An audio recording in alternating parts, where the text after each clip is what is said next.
1,80,000 रुपए कीमत वाला 2 HP सोलर पंप सिर्फ 5,000 रुपए में। लेकिन हजारों किसान इस योजना का लाभ ले चुके हैं। 5,000 रुपए देने का मतलब क्या सच में पूरा सोलर पंप मिल जाएगा? दोस्तों, मैंने भी पीएम कुसुम योजना के लिए आवेदन किया है। पीएम कुसुम कंपोनेंट बी के तहत किसानों को सोलर वाटर पंप उपलब्ध कराया जा रहा है। योजना का उद्देश्य खेतों के लिए बिजली और डीजल पर निर्भरता कम करना है। इस योजना में अलग अलग क्षमता के सोलर पंप उपलब्ध हैं। 2 HP पंप के लिए लाभुक अंशदान 5,000 रुपए रखा गया है। 3 HP पंप के लिए 7,000 रुपए और 5 HP पंप के लिए 10,000 रुपए। लेकिन केवल राशि जान लेना काफी नहीं है, क्योंकि योजना का लाभ केवल पात्र किसानों को ही मिलता है। अगर आप किसान हैं तो वीडियो को लाइक कीजिए और शेयर जरूर कीजिए। 2 HP सोलर पंप की वास्तविक कीमत लगभग 1,80,000 रुपए बताई गई है, लेकिन लाभुक अंशदान सिर्फ 5,000 रुपए रखा गया है। योजना में राज्य और केंद्र सरकार दोनों आर्थिक सहायता देती है। दस्तावेजों के अनुसार अधिकांश लागत सरकार द्वारा वहन की जाती है। 5,000 रुपए केवल पात्र लाभार्थी का अंशदान है। यदि आपकी खेती में पहले से बिजली की सुविधा उपलब्ध है तो आप इस योजना के पात्र नहीं माने जाते। किसान के पास पानी का स्रोत होना जरूरी है, जैसे बोरिंग, कुआं, तालाब या अन्य जल स्रोत। यदि किसी किसान ने पहले किसी अन्य योजना से सोलर पंप प्राप्त किया है तो उसे दोबारा लाभ नहीं मिलेगा।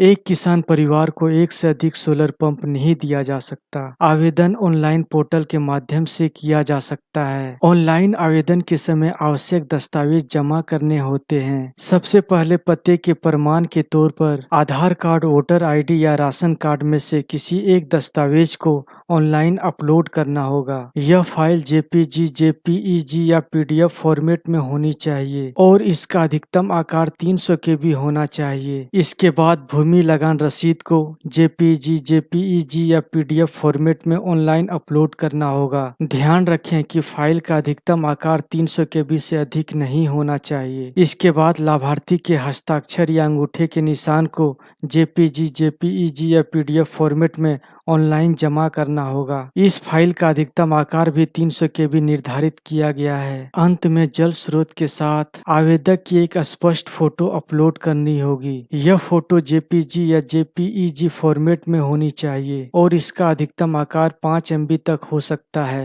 वैसे मेरा आवेदन अब MS साई बाबूजी प्रोजेक्ट प्राइवेट लिमिटेड को असाइन हो चुका है। जनरेट OTP के बाद लाभुक अंशदान जमा करना आवश्यक होता है। सोलर पंप मिलने के बाद उसकी सुरक्षा की जिम्मेदारी किसान की होती है। पैनल की सफाई भी लाभुक की जिम्मेदारी है। सोलर पंप को किसी अन्य व्यक्ति को बेचा नहीं जा सकता, न ही इसे किसी दूसरे व्यक्ति के नाम हस्तांतरित किया जा सकता। एक बार स्थापना होने के बाद इसे दूसरी जगह शिफ्ट नहीं किया जा सकता। यदि चोरी, क्षति या टूट फूट होती है तो तुरंत संबंधित अधिकारियों और पुलिस को सूचित करना आवश्यक है। आखिर किसान को फायदा क्या होगा? सिंचाई के लिए डीजल पर निर्भरता कम होती है। बिजली उपलब्ध न होने वाले क्षेत्र में भी सिंचाई संभव हो जाती है। खेती के लिए ऊर्जा का स्थायी स्रोत मिलता है। एक से अधिक फसल उत्पादन की संभावना बढ़ती है। बार बार ईंधन खर्च की चिंता कम हो जाती है। तो पूरा सच क्या है? 5,000 रुपए में 2 HP सोलर पंप का लाभ आपको मिल सकता है, लेकिन केवल योजना की पात्रता पूरी करने वाले किसान को। अगर आप जानना चाहते हैं कि आवेदन के बाद सोलर पंप लगने में कितना समय लग सकता है तो अगला वीडियो जरूर देखें। और सिर्फ पीएम कुसुम ही नहीं, आगे मैं जिस भी सरकारी योजना के लिए आवेदन करूंगा उसका वास्तविक अनुभव, दस्तावेज और स्टेटस भी इसी चैनल पर आप तक पहुंचाता रहूंगा। तो चैनल को सब्सक्राइब करके जुड़े रहिए।